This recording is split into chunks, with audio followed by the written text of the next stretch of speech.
Warning: All Things Crime is a true crime production that may contain violent or disturbing material. Viewer or listener discretion is advised. Same thing. I mean, how can you be active and then something happens and then you don't say anything? But I think oftentimes agencies get some really bad advice either from council or elected officials who shut them down. And that's what I'm seeing a lot happening these days where, people are appointed in these positions and they may not want to push back and say, well, no, we still have to grab hold of this narrative and tell kind of our side of the story and what we're working with, even if it's not going to sound or look good, but this is what's happening and this is what's going on. And so there may have been there might be an initial, written statement, like you said, that goes on a website, and then you don't hear anything from them, except only thing you hear is the narrative that, is going around on social media. And I've seen that in many cases recently. And again, when I've kind of gone back and I've talk to people who, if they're either connected to the agency or maybe they're in that area, it's not Georgia, but it's in that area, I'm usually finding that they're told that they should not say anything. And that's like the opposite of what we say when we're dealing with a crisis. Yeah. I mean, it's like the complete opposite. So there's more than one case study that we can definitely look at from 2020 and say, yeah, silence is not your friend.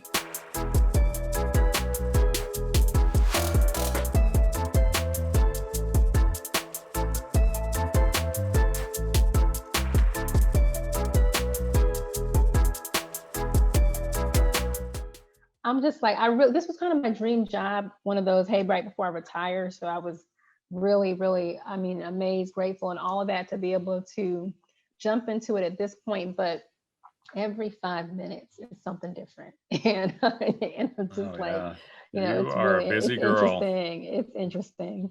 You are a busy, busy girl. Mm-hmm. As we were talking, one of the things that popped into my head was, if the prosecutor is cringing, most likely it's because he's like, oh, that could jeopardize the case.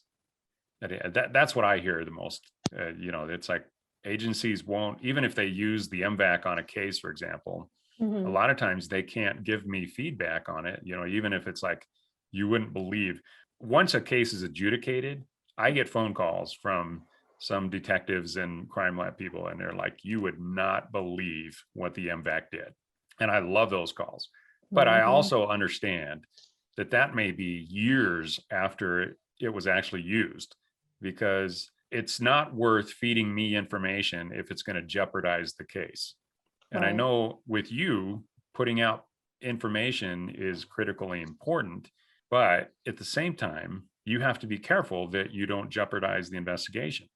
It's funny because when I first started, and I remember before I even read the policies on public information and public affairs and all of that, that was kind of one of the big things I recognized. It's like, wow, you really could put information out that could potentially jeopardize a case, even if it's not intentional. And that's like the only thing out of all the things I would really, in the beginning, that I would really would lose sleep over, just the potential that you put something out and then, because it could be a matter of life or death, literally, especially if you're trying to, find someone that's dangerous. And, that in that case is why it would be very important to stay really engaged with the investigators, just to make sure. I'm never going to go off on my own and say, you know what, I think this is probably a good update. I'm always kind of checking in with the case. Like before something goes out, are we okay with releasing this? Make sure that everything we put out is right. So that is, anybody that wants to get into this in public information officer space and you're looking to see updates, it's not just about having great writing and oral skills, but you have to be able to work with a lot of different type of people. And this is not Nelly's case. This case belongs to those GBI investigative offices, and then it gets turned over to a prosecutor. And so earlier in the process, it's not very often that I'll probably work with the DA's office to get info out because it's still so early on. Now, there are times where for the GBI, if we're going to release a video, let's just say an officer involved shooting, we will check with the DA's office just to make sure that they don't have any major objections to it. And interestingly enough, some say, no, don't release it. That's going to really be a problem for them. And then some don't have an issue. They don't tell us, say yay or nay, but they don't stand in our way. It may be released, but you're absolutely right. These are still open cases. And I know every state is different when it comes to open records laws and what can be released. I think Georgia's pretty open. Only other state that comes to mind that's probably like way more open and way out there is Florida. I'm just like, and I say that because kind of working with the Jacksonville market and types of things that they look for as far as information is concerned. It's like we're not in Florida. Georgia does not do that. But yeah, these are open cases. They're open and active investigations. And I mean, there's information that we can put out that could compromise the integrity of the investigation in major ways. It could be interfering with a specific lead they're following. It could be if they're trying to locate someone, we put some information out and you tip somebody off. And so, sometimes you watch some of those TV shows and, you think about how they kind of utilize the media to help them along and all of that. I'm like, oh my God, that part of it I can say is true. There's some things you just cannot provide just because of where the case is. You don't want to jeopardize it. Absolutely. So do you work very much with Cheryl McCollum? Yeah, I do. Well, I know her. I know her well, and I've worked with her just because of the special projects that she has. She did something that probably was so interesting to me because I've never seen it done. She had a time capsule. You may probably are familiar with a time capsule that they're doing for one of the agencies she's working with, and she invited us just as a law enforcement partner and to bring some sort of like GBI item, and they're putting it in a time capsule and they're going to bury it and open it up. I won't be around for the last time, but it was just really, really cool, really interesting. Yeah, she's such a neat lady, and she's actually starting a podcast. It launches tomorrow. Yeah, she interviewed one of our folks. Oh, cool. She did. Yeah, our forensic it's going to be artist. so fun. Yeah, she's such a neat lady, and everything that she's doing, I think, is one of the amazing models as far as her interacting with and working with the news media there in Atlanta, just to help not only solve cases, but also to get information out there. But it's, half of it, it seems like, I shouldn't say half. I mean, it seems like it's getting more and more intense where the flow of information is almost as important as the investigation itself, which is another reason I was so excited to get you on. And, it's amazing how busy you are, and I appreciate your time and coming on. So, but just being able to get out enough information that people are satisfied that something is happening. I think they just want to know that, hey, we're on this. We're going to get onto it. We're investigating it. This is what we know so far. We can't put out the rest of it, but as we can, we will. And I think that openness hopefully satisfies the majority of folks. But again, that flow of information, if it's down the wrong path, to me is just such a nightmare. Yeah, you're exactly right. And at a certain point, depending on where a case is, it may dry up a little bit, but I think especially when you have a viral video, that's what I found dealing with some of the cases that we dealt with this past year where there were viral videos. I mean, you really just can't issue one small little statement and then disappear. And I mean, I've seen agencies do that. They'll issue some little tiny print statement that you can't even really see. I'm just like, I'm 44 and I have to use my phone to blow it up. I can't even see the statement, and you're putting this on social media and you're calling that your statement, and then you don't hear from them. And meanwhile, there's all types of civil unrest and you don't see anybody, and it just that just doesn't work. So even just to kind of check in, we always would check in at least once a day. This is after we've done several updates. It's exactly what you said. We're still here. We're actively working this. I mean, we might put out just a tiny little something, just to let them know this is something. This is a really minor development, but in the big scheme of it, we're still here. We're still working on this. Or if there's sometimes you have like really bad rumors that circulate about a case, and it doesn't hurt anything to go ahead and just shut that down, to say that is just not true. This is what's going on. And so we'll do that. And even though it may not be new investigative information, but it does keep that discussion going that this is still top of mind for us. And so you can kind of be assured about that. The day of the PIO just putting out a little blurb on their website is over. you It guys, really is. you guys are, at the tip of the spear, and boy, I applaud you for not only doing the job, but obviously doing it really well, because I see you all over the place. It's incredible. And Thank so, you. it has to be part of the job. Like you said, the flow of information is it's the Mississippi River now. It's not a little stream. Right. The flow of information is everything, and it can dictate an entire narrative. I think the perfect example is that case up in Minnesota. That it is a nightmare from start to finish.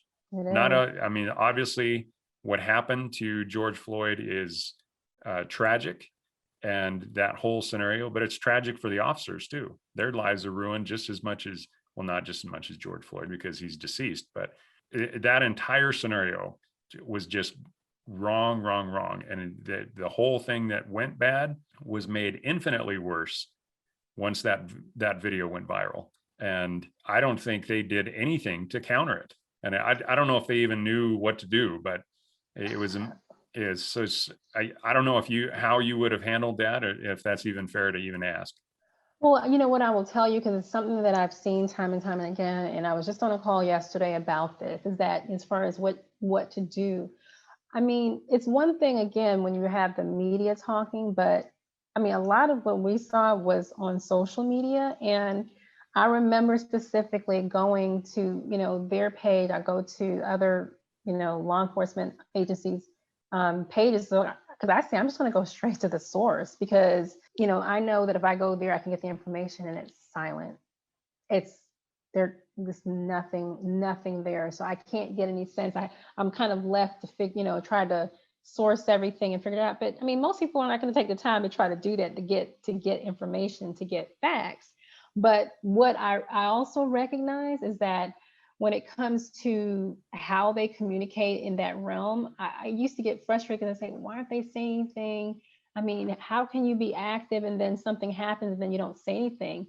But I think oftentimes agencies get some really bad advice, either from council or elected officials who shut them down. And that's what I'm seeing a lot happening these days, where people are appointed in these positions and they may not want to push back and say, well, no, we still have to grab hold of this narrative and tell kind of our side of the story and what we're working with, even if it's not going to sound or look good, but this is what's happening and this is what's going on. And so there may have been like there might be an initial, written statement, like you said, that goes on a website, and then you don't hear anything from them, except the only thing you hear is the narrative that, is going around on social media. And I've seen that in many cases recently. And again, when I've kind of gone back and I've talked to people who, if they're either connected to the agency or maybe they're in that area, it's not Georgia, but it's in that area, I'm usually finding that they're told that they should not say anything. And that's like the opposite of what we say when we're dealing with a crisis. Yeah. I mean, it's like the complete opposite. So there's more than one case study that we can definitely look at from 2020 and say, yeah, silence is not your friend. You have got to, even if it's just something like, look, we're investigating this. If the law was broken, we will deal with it. That's right. I think silence is equated to almost like a cover-up. And yeah, for sure. Yeah, people they think that we're back right trying to create a story. That's what we're doing when we're silent. We're like, okay, let's get our story straight. That's what they think we're doing. And literally, like I know in my case, if you're not hearing from me like every few minutes, I'm just like, okay, guys, what can we say? Or waiting for them to be able to interview people, or they're having to go different places, knocking on doors. Sometimes they get places and no one wants to talk, Yeah. So, but that's what they think we're doing. They're like, oh, they're fixing the story. That's what they're doing. We're silent. Well, exactly but like you said, that officer involved shooting that you were just talking about, that's down in South Georgia, people don't understand. It may take 2 or 3 hours for the investigators to physically get there. And by then the story's already out, and you're saying, wait a minute, our investigators haven't even landed yet. Right. And you can't expect a statement from them or from us which I would get from the investigators, or you would get Right. from the investigators. Right. They haven't even had time to even, tie up their shoes yet. Right. You guys got to give us a little bit of patience. Yes, we will be on this, but Right. we But have to. saying that goes a long way too. So, sometimes I think, especially in law enforcement, you might get that and you don't have the answer, Jared, so you just don't say anything. But for me, I'm like, I might let them know, listen, I don't have the details, but here's why. Right. They're still headed to the scene. As soon as they get to the scene, they're supposed to kind of call me and let me know. Pre-COVID, there would be a lot of scenes I would go to that if it wasn't 100 hours away. And we had several where law enforcement officers were killed in the line of duty. I was typically there, sometimes days on end, helping just the local agencies with just the media support. But yeah, just being able to communicate so that there are no gaps. I mean, even today, I will tell you, it's gonna be a couple hundred emails. But if I see that particular county pop up in my email, I just jump right to it. Even though I'm jumping to it to say I don't have anything yet, but it's like, hey, right on it. Check, follow us on Twitter. As soon as I get more, I'll let you know something. And that way, there's not just this, because they get real antsy, especially if they're if you think about it, they're at the scene, they're waiting, they're seeing police, or seeing, roads shut down, and they have this tight deadline. I mean, I remember this reporter that I used to attend the same church, and she's a phenomenal reporter, Metro Atlanta. I mean, she's like an icon for Atlanta. Okay. When she retired, she said when she would sleep at night, her teeth stopped, what do you call it, like chattering? I guess just naturally at night, her mouth was just kind of doing that chattering thing. As soon as she retired, all of that stopped. I mean, so they've got this crazy intense deadline and stress that they have in their world. I personally know I could not do it. It's crazy on this side, but I'll just say this side, work with the law enforcement, this is definitely more my speed. Yeah. It's intense, but Yeah. I really I enjoy it. We've got really some great law enforcement agencies in Georgia. There's over 800 of them that we work with, and it's just really cool with GBI, just because I do get to engage with so many different agencies, and we have a network of Georgia PIOs that we oversee. So it's 400 different public safety PIOs, and we meet up, we talk, we share case studies, we share lessons learned.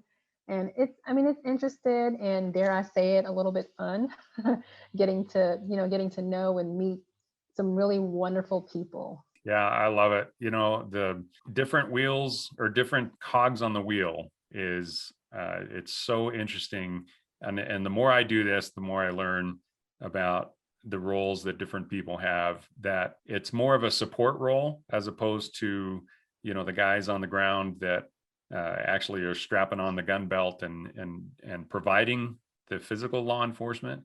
But there's so many people behind them that, like you, that make their job easier and more efficient. And without you, they would just be, alone on an island.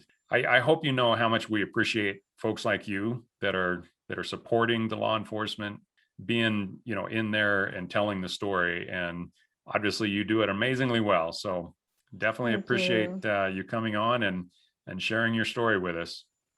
Thank you. I've really enjoyed this conversation. And who knew, like I said, my husband. So we have that connection there too. All right. Well, definitely tell him hi for me. I And, will. we're going to be doing that clubhouse tomorrow night. And so I know Cheryl's going to be talking a lot about her new podcast. So we're Oh, excited. interesting. Yeah. So if you have a few minutes, pop in.